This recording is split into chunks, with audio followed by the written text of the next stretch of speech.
Maybe.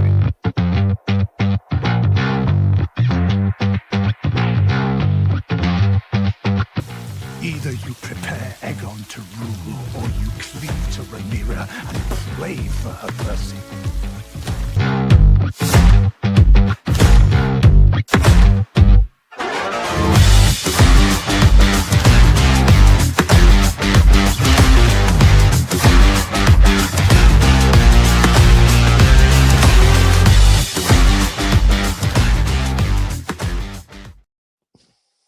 We are live.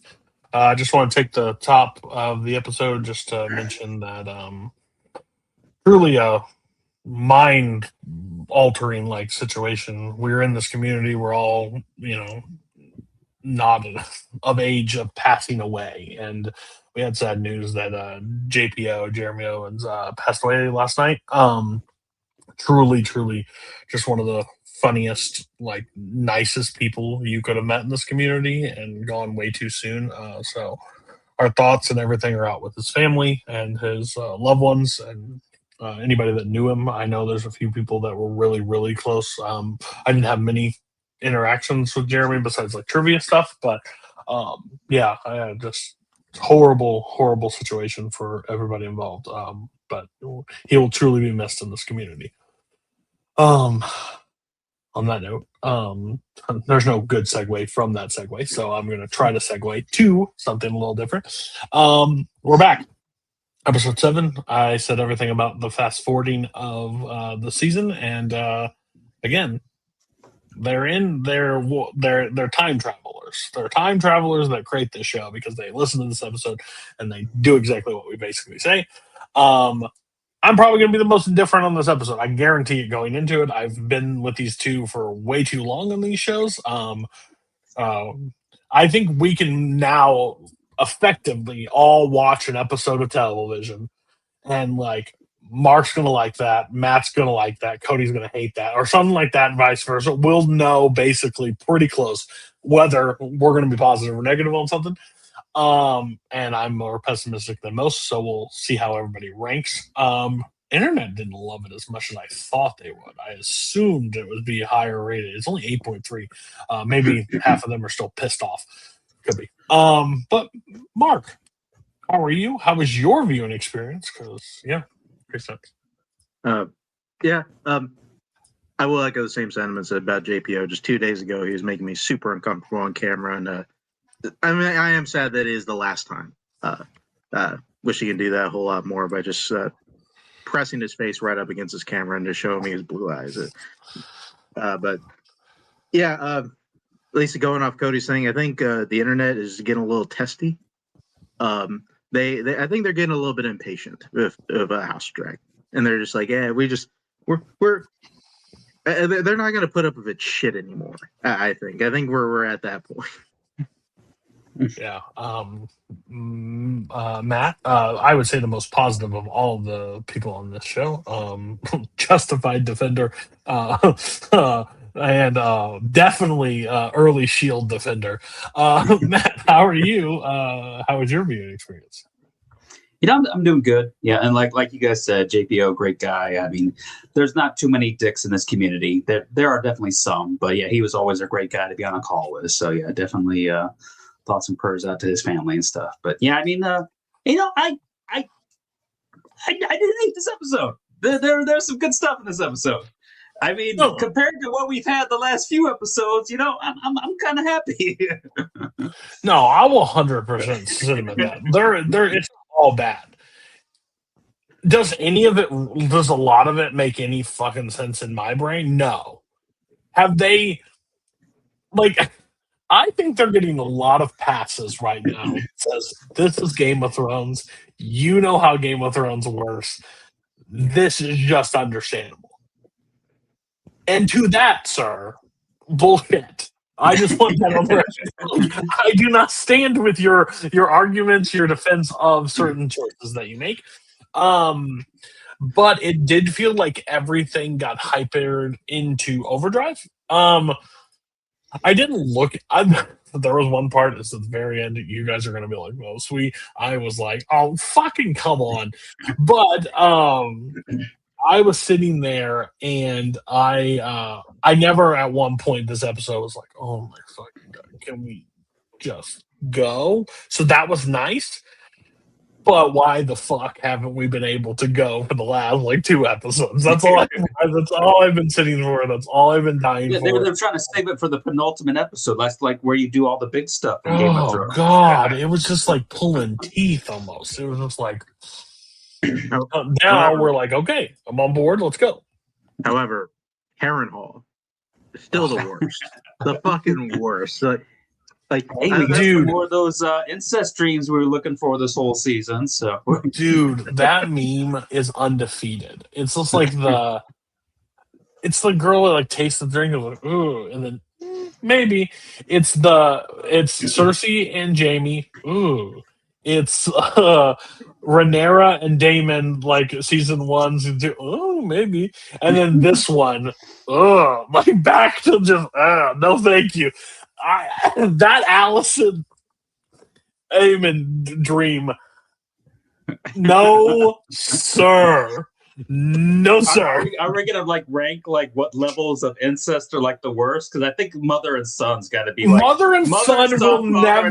Mother Son, the no good ones. mother son is the highest besides father daughter. Yeah, father You daughter's like a can't- little bit above. Right. That's like stratospheres. Like that's the highest of the high. Like that just power dynamic. I have so many. Never. I don't think there will be a show that does that positively. But you don't think Brother so? sister apparently in this world we're like. I mean, like aunts and uncles and nieces and nephews. That seems to be like the sweet spot for like Game of Oh Thrones. my god! But mother son is like bleaching my eyes. I hate it, and I know they're just actors. I tell my son all this time they're not really dying on screen. They're gonna go get lunch after this, and he's like, "No, they're dying." This I'm trying to tell them, they're actors. No, they're not. That's mommy and son. Because it was a witch, so that doesn't even count. I am disgusted. And what blue balls he wakes up, and then all of a sudden it's the witch, and he's not. He seems pissed, buddy. That's the best scenario of this. You should be quite pleased. Nah, that's not what he wanted. Yeah. Oh. And then I like that, like immediately, like Oh. after, like his mom actually shows up. Did you guys think at the moment of this all happening that it was the witch? You just assumed it was the witch, or did it get you? I mean, it got me there for a second. I think at the beginning it did, but once they got into the throes of Once it, they got like to the bed, yeah. yeah, this has to be a dream. Please, or maybe I'm it's like, just I know me. Allison's there for a mission, but this might be a little bit too much. Like I think, yeah, I was hoping that really for the most part, and then you get deeper into it, which I think is really funny. Like because she reacts to him saying, "Hey, I think I'm just gonna stay here at Harrenhal," like really like the audience is reacting to him saying it's like the fuck you mean you're gonna stay here at Harrenhal? Like no you're not. You can't get your ass out of here and go find that goddamn dragon. We got some shit to finish up. Yeah. I'm just gonna start a nice family with this witch, and they're just gonna live in Harrenhal. He's gonna like run the kingdom from there. You know, it's so cool. And Al says, "Oh yeah, by the way, who are you?" She's like, I could ask you the same thing. Yeah, the witch and Allison aren't really getting along like right away. This is the episode that nobody is getting along, basically. Oh gosh. Rhaenyra now doesn't trust Damon Anyone. and his sister and anyone. We finally circled back to that love interest that they threw at us in the other episode just to make it make sense in this episode. I'm like, oh great. I'm glad you remembered her. If they've still done literally nothing with it. Like I have no of the things that they've done in the past couple of years, that is probably one of the bigger head scratchers. Like I have no idea why you just threw that shit in there. In this episode too, they tried to like give that character like some development because she brought like one of her old friends into the Kingdom Tribe. Like, hey, look at me, I'm like all I'm on the high council now and all that shit. And he's like, no, you're still just a hoe to these people. So nothing's really changed. Yeah, it's just and Hightower guy. Now they've gotten him captive. Like, they got Lord Corliss. Yeah, Corliss, yeah. and it's just like you can bring the guy with probably the most chemistry on the entire cast into your thing, and you are still a lifeless character. An absolute lifeless character. I could care less about him and his like. We all know he's dying. Like I think that's the biggest problem with this character. He's got an expiration date put on his head. It's probably next episode. Yeah, and we think about like Joffrey and like other people. We hated them. And Ramsay. We wanted them to die. We did not know when the expiration was coming. We know this guy's not making it. If he makes it through this season, that might be one of the biggest missteps from this show ever. And also, though, comparing him to like Joffrey and Ramsay, what has this guy even done? Nothing. He's like if Ramsay. This is like watching defensive football and they're in prevent defense the entire time. He hasn't done shit. There hasn't been a tackle. Everybody's running out of bounds. There's nobody. Like nothing is exciting whatsoever. And they're down 50.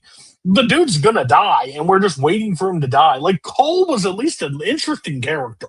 Cole at least had something. That dude took an arrow to the face. He's gone. His head's being patrolled through everything, and we're putting him in the room. We're putting him in the room with better characters, and he still sucks. Like, and not sucks because he's a bit like, ooh, I hate that character because he's evil and he's cannot. No, he just sucks. Like this is Nina in Russia. This is like every time we head over to this guy, I'm just like, oh, he's sitting in the same room at the same place doing the same shit that I don't care about. He doesn't like bad smells. That's like the only thing I know about his character. And he doesn't really like dragons either. I know more about the Grand Maester or whatever, like of the King's Landing, than I know about this character and why I should care. Oh. And if this season doesn't end with Harrenhal burned to the like rubble, everything, I don't ever want to see this place again. I don't. But I mean, they could have somebody go there next season and have like visions and stuff too. They have to. Any big character is about to do anything. Let's go put him in timeout. Aegon had a big episode, so he could be heading there, and maybe next season he'll get the visions. Some writer must fucking love Harrenhal. Because it doesn't make any sense, because that seems to be probably one of the bigger complaints about season 2.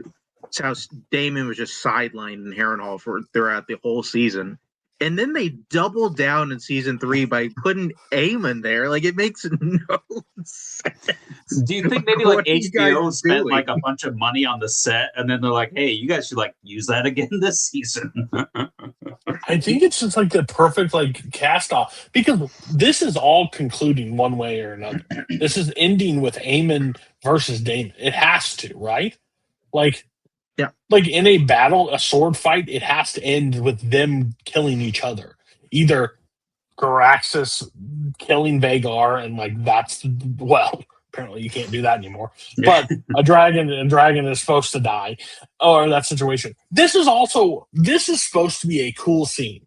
When Daemon shows up and Sheep Stealer's there and they're battling and they're having a conversation like, no, I need a blah, blah. No, you don't. You don't need dig, blah, blah. And then in the way, 3 dragons are inbound. Like 2 dragons right now are inbound that we just didn't know about or didn't have any clear. I was like, come on. What? How does people not? These aren't small creatures. The sky is clear as day. They heard them coming. I just looked so bad for freaking Sheep Stealer though in that scene. That was kind of all Sheep Stealer wanted to do is fly around and eat sheep. He just got drafted into this war against his will. Dude, the one that make him a sports character is one of my favorite things. Like they basically put on the thing of like, man, that 3-on-1 fight was bullshit. And next time take me one-on-one. Or it's like, you're just lucky that I'm ass at this shit. Like, I don't know what I'm doing. But like, it's so funny because like Rhaenyra lands and sees the sheep stealer is by his daughter, and she's like, and then what do you humans just watch a 3-on-1 battle and get so close to the situation? Like, you're gonna die.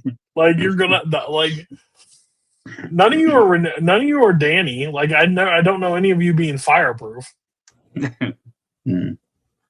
Plus, and then worse with their dragons, it seems. It's like every time we see someone on the dragons, they suck with their dragons. I don't get that. Yeah, and like he runs past Sheep Stealer. Like, Sheep Stealer, eat that guy. Like, what are you doing? Like, this is when you show control. You didn't learn it. Yeah, it was a cool like whatever fight, but I've seen better CGI. Nice little dragon brawl. I've seen better CGI fights. Like the fight was cool. I have no issue with the fight. I don't even have any issue with them just kind of blue balling like Sheep Stealer's death, and like Sheep Stealer's just gonna still be out there. I think the thing that bothers me the most is what happens afterwards. Of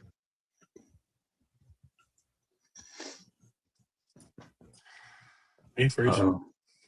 Definitely first. Looks like it. Oh yeah. Yeah, so I mean that's a good talk, Mark. What is that conversation? Oh, he back. Hey, back. Oh, I think I'm back. Start your whole statement again. Yeah, you're making a good point. Okay. Yeah, maybe. Okay, it's just that one of the biggest sources of tension throughout this whole season was, hey, Rhaena may have accidentally killed Jace, and like that, like what is Rhaenyra gonna do? And like she finds out, and we finally get that moment. Turns out nothing. Just she's gonna do nothing. Turns out nobody really cares, and we're just gonna kind of go from there. Like it's so like yeah. It's like this is not.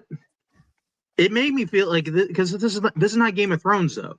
Like in old Game of Thrones, something would have happened. And now, like, we're just like, she's here. Oh, just the gang's back together again. Like, oh, fuck that. What? So dumb.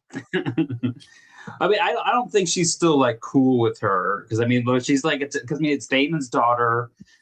She's related to the sister of one of her dragon riders and stuff. So it's a delicate situation.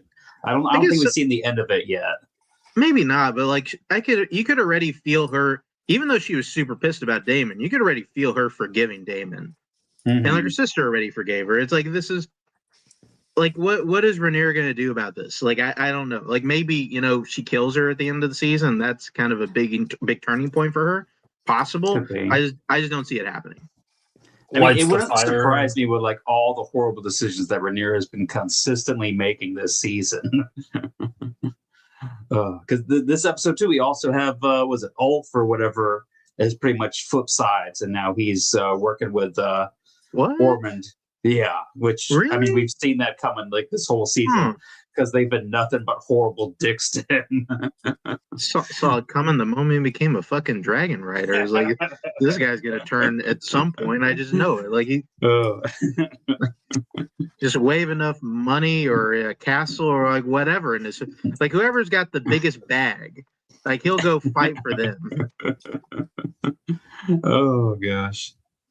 And then we get Alicent trying to complete her mission by trying to poison Aemond, but she doesn't even like stay to like see if he actually dies. She's just out of there, and of course the witch is there, so I'm sure he's gonna be fine.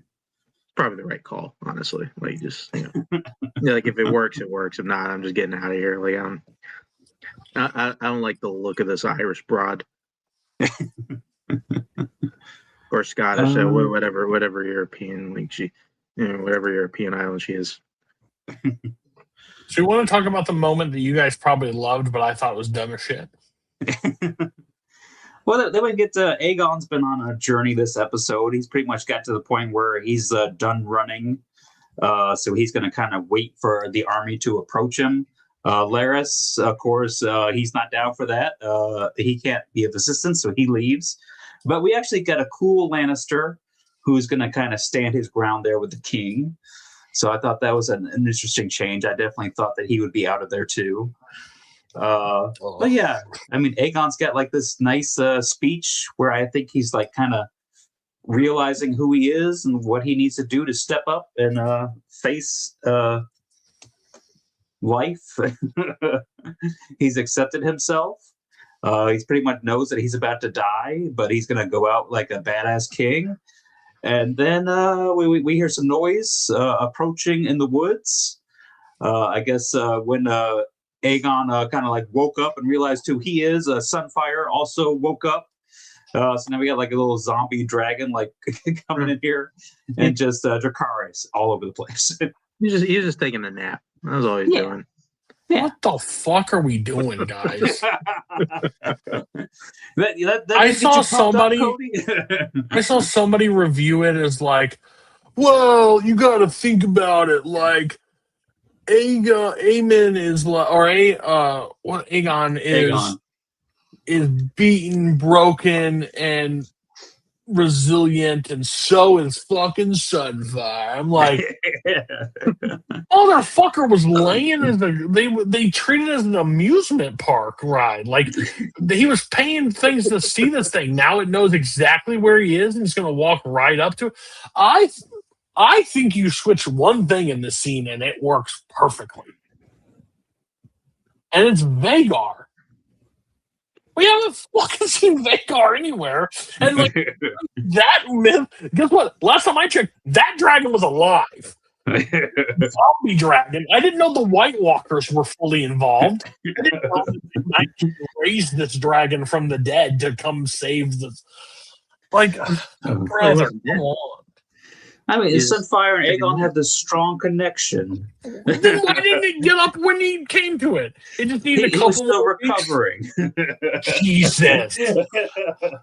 I don't know the timeline. That's my biggest thing. Like, I don't know how much time passed between. That's a problem with this show. Like, I don't know. Like, we don't know how far away. If they you are from like, that. he was in a hospital bed and he was resting and recovering. He's walking now, so are you trying to tell me that's a year? Sure. Tell me longer? Maybe. But how long can you... The dragon was in the exact same spot when it died, when we thought it died in the Battle of whatever, Rook's Rest or whatever, the Battle of the Dragon. Yeah. How did it eat?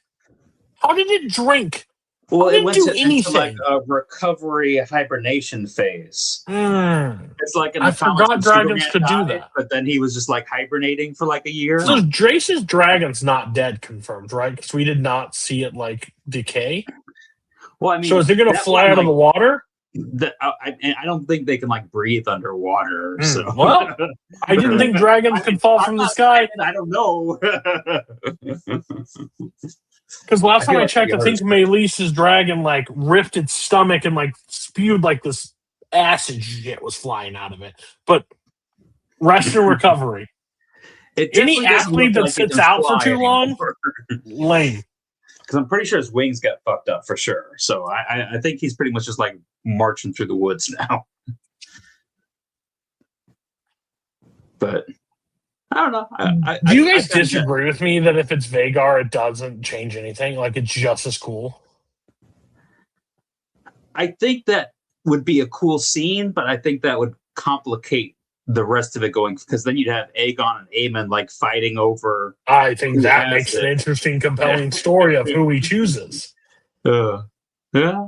Versus Zombie Dragon, which, no offense, you got beat once. Now you have less body mass. I'm pretty sure an ex-dragon can take you out.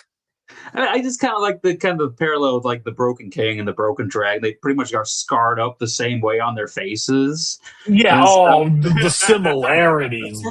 I mean, we also got like, what's her name? The girl that visions, his wife. His wife, yeah. Helen. She's also riding a dragon, like. She's having dreams about snow and stuff. And did that Yeah, wake up the dragon? People were saying, I'm like, I'm so fucking over this. I don't even want to. Yeah, the whole Helena stuff. I don't know anything about her. I think that's partly the issue with me is that like I don't really care about Aegon as a character. Like I don't like we spent a lot of time with him and it's like, oh, he's kind of a shitty guy, and like Larry's telling him, hey, you're a shitty guy and you kind of deserve these things happening to you. And then like bad stuff keeps happening to him, and then a good thing happened to him, even though I don't really feel like he's learned anything. And so like, what's the point of a good thing happening to him? It's just like, but he's like embraced that he's a shitty person now. Thank God. That's fucking stupid. Like it's in all honesty, I think this kind of just brings like a broader conversation about the show, and I feel like I've been waiting for it for all this time. Because I kept thinking at some point this show is going to flip the switch the same way that Game of Thrones did. And this episode just kind of confirms that moment's never coming. They got close a number of times. You know, they had some good battle. They you know, we got that first episode was great. Episode 2 and 3 were very good. The last 3 like episodes of season 1 got us close to some of the political intrigue.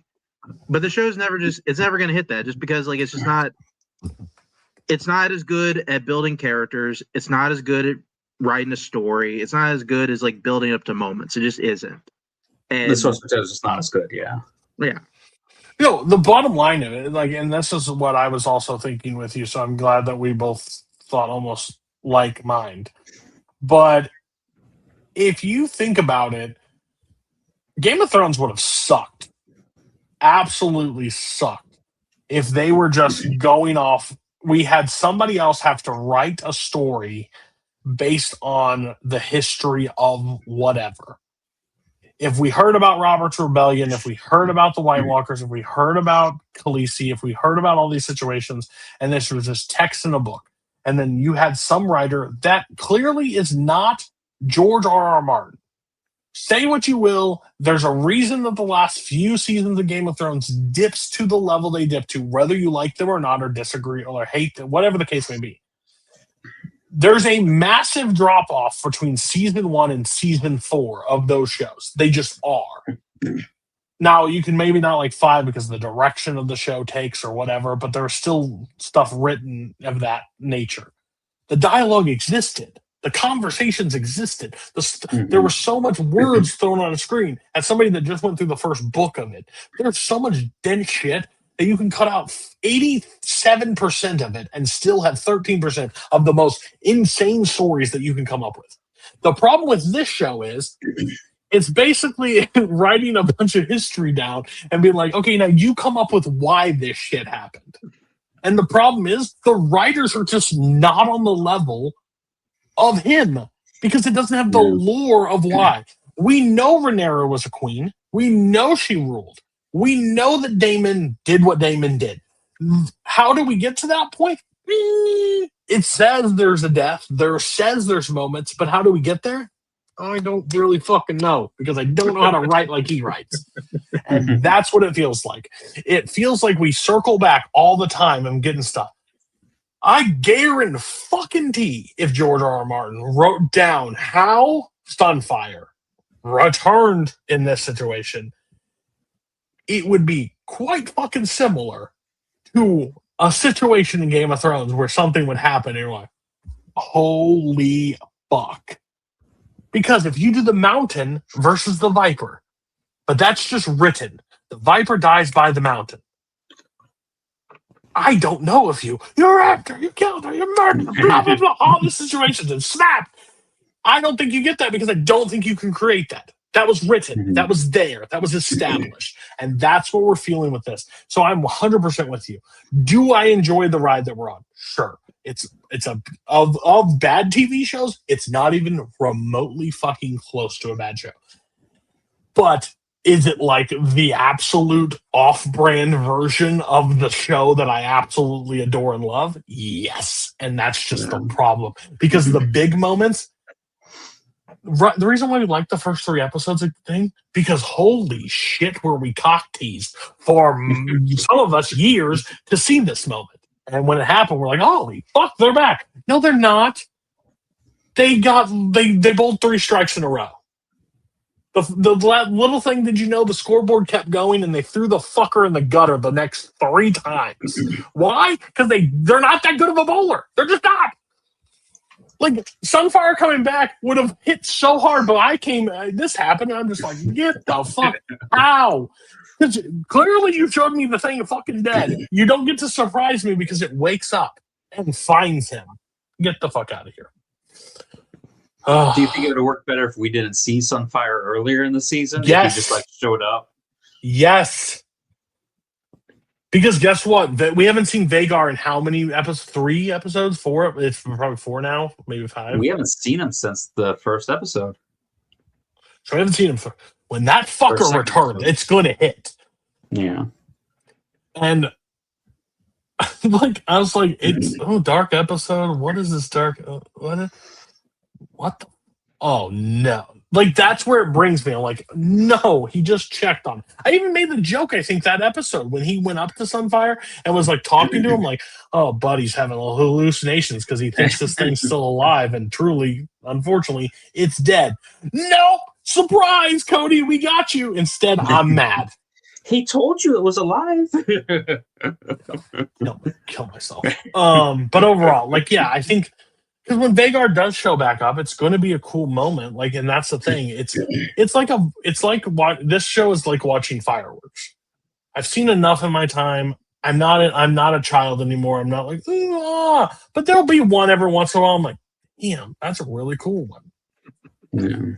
To quote the great Hal Rudnick, even a man in jail smiles every once in a while. You know, like, he's happy sometimes. And that's where I'm at on this show. Like, sure, I saw a Lannister pick up a sword and fight and the flame behind him and turn around and drop his sword. I'm like, holy fuck, this is Vagar. I hear the pros. This is big. This is a Jurassic Park fucking moment. What is this? Where's half his face? Whose dragon is this? Oh, fuck.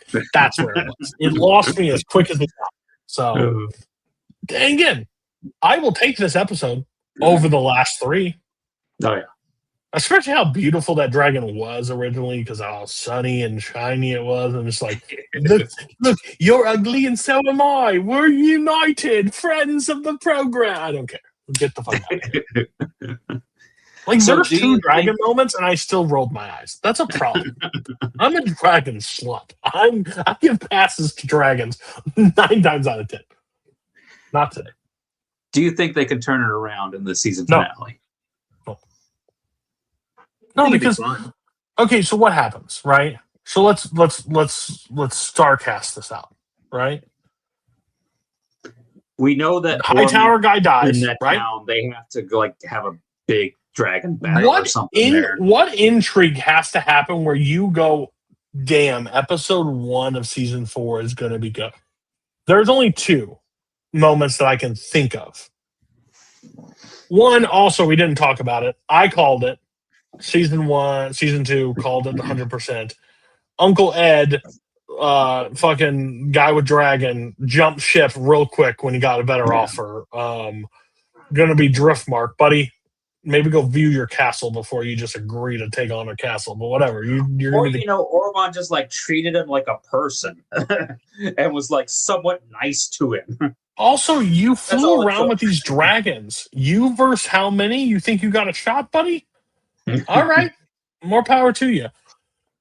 So that's my thought process. So he jump ships. Don't really care about that. I think that's one of the dumbest moves ever because if they think that moves the needle. I hate to be the guy. Another dragon, so that's better. It doesn't. It doesn't. Rhaenyra kills Daemon's daughter.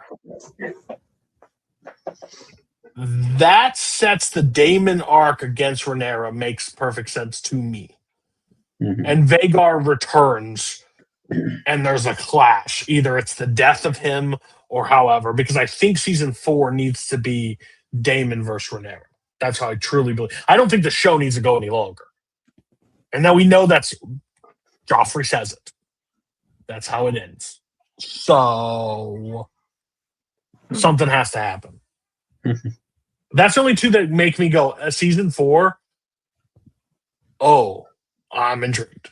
I don't know if it's going to be good, but I'm intrigued by it. But, like, I don't know if she died. I don't know how his daughter dies. So if that's not in the book, then I have no clue if that's even a possibility.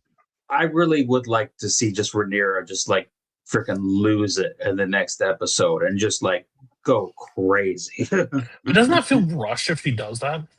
No, because they've been doing it this whole season. Yeah, like I feel like they've earned that at this point. She's been walking on eggshells since she walked in to the Red Keep. It's like Dany with the. It's like Dany with the. We saw that. Everybody that didn't see this, we saw this.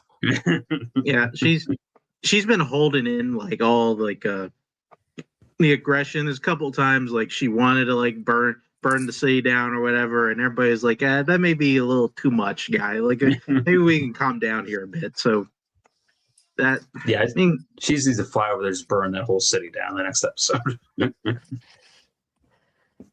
That could be all right. I don't know. Like I'm not 100% sure what it is at this point, just because I still don't really know, because that kind of sets up Daemon and Rhaenyra pretty good. But then you just kind of have Alicent just kind of flapping in the breeze, and like I don't know. I'm not 100% what you do to make her character interesting again. She feels like somebody that's just existing at this point. She should have just been Otto. She should have been put in the now. She should have just been put in the fucking black cells. Like I don't even like. She's useless at this. I have no idea. Because this is losing Otto. Like that big of a character in the book, but they just wanted to like build up the like. Losing the Otto sucks. I'm gonna be honest with you. Yeah. Because season 1 worked so well because he was that whole episode where he's plotting and locking her in the why he gets everybody on board. Like that's just like a magic. Like yes, give it to me. I mean, it gives you a clear villain who you feel like is competent and able to actually do some shit. Whereas like they don't have that now with anyone. So true. That's and Rhaenyra, I don't even feel at this point is competent and able to do. I don't feel like. Is there anyone in the show right now you're actively rooting for? The dragons. And even the dragons were dicks to sheep stealers. I'm not even rooting for the dragons anymore. Maybe Vhagar when he comes back. Maybe the fucking Valerian bastard kids, rooting for them kind of, even though that other guy tried to get laid, and that was a huge miss. Oh, yeah. This one lady definitely just had like a love triangle forming with both of her uncles, so that's kind of interesting, I guess. But now the other girl's back, so now they can just split them off. So. That it fixes everything. All right, just hey, at least they kissed again. We know that they care. And it'll fix everything. I mean, they both lost their fiancés, so they're on the market again. They at least kissed, so we knew that they were back together. Like they both love each other, so that's nice. I'm glad we did that. Did we rate the last 2 episodes? Did we do that on the show? Rate? Like rate season 1 and season 2, didn't we? Yeah, we did. What did we give season 2? Season 2, Mark gave a 3.0, I gave a 3.5, and Cody gave a 4.0. Yeah.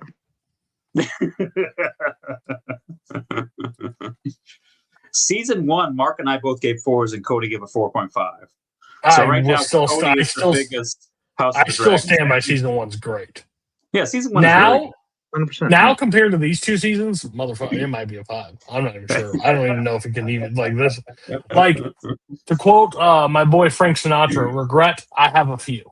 Let me just and some too few to mention. We definitely pulled a fast one on Mark. We gave him that first season that was really good, and then made him keep watching. Dude, that just hit him like a freaking drug. He's like, "Let's go, baby." Yeah, we warned him about season 2 though. Yeah, unfortunately, the show did kind of peak in that throne room scene of the Mm. their children are bastards. Oh yeah. I knew that part would be like all timer, and then all of a sudden he's like, and then unfortunately, we hate to do this to you. It's not going to get any better than that. Now again, I wonder if this season would feel different if it was in a binge format versus a week to week, because season 2 was it was not as bad This is binge true. watch than it was as a week to week. I don't know. Maybe my for God. season 4, we should just wait till the whole season comes out and do the whole season in a week. You just gotta avoid spoilers for 8 weeks. This week I was shielding them left, right, and center. Oh, Yeah, it's all crazy. right. Well, All right. let's see what next week does. That's the episode, season finale next week, and then we'll be done live. By the way, we are wrapping up. Bad guy of the week. Oh, you're better than me. Anybody? Any better guys? Maybe The writers. I was gonna say Aemon for all those like weird sex dreams of his mom. Like, well, I mean, the goodness witch gracious. did that to him. She did that. Oh, so it's the witch's fault. Whoever's fault it is. Like, she was just giving him what he wanted. So, like whoever's fault that is, I would say, yeah, make them that guy of the week. And because I would say those 3 dragons for picking on a poor sheep stealer. They were the kind of dicks. Yeah. Other than that, no. I really could give a shit less who we give it to. Let's just say House of I the Dragons is bad guy of the week. Brother, House tell of me the about Dragons season 3. it. Deal. All right. Season 3. All right. We are done for tonight. Again, we are wrapping up Game of Thrones Justified and The Americans, currently live. Soon, 40 episodes curated by Matt and Mark of The Simpsons, Peaky Blinders, and a made-up softcore porn show called Banshee that Mark created on ChatGPT. Pretty sure. And so we'll be doing those live. Finale. Go And watch then- Widow's Bay. We already did that live last week. Go check that all season out. Apparently they're releasing the last 3 or whatever episodes in theaters. Missed a golden opportunity just to release episode 4. So put episode 4 and 8 in there and just do your thing.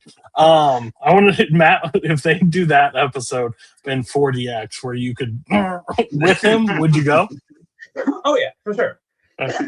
All right. Well, we'll be back next week with the season finale, and we'll rank the season amongst the rest. So have a good one. See you next time. Bye-bye.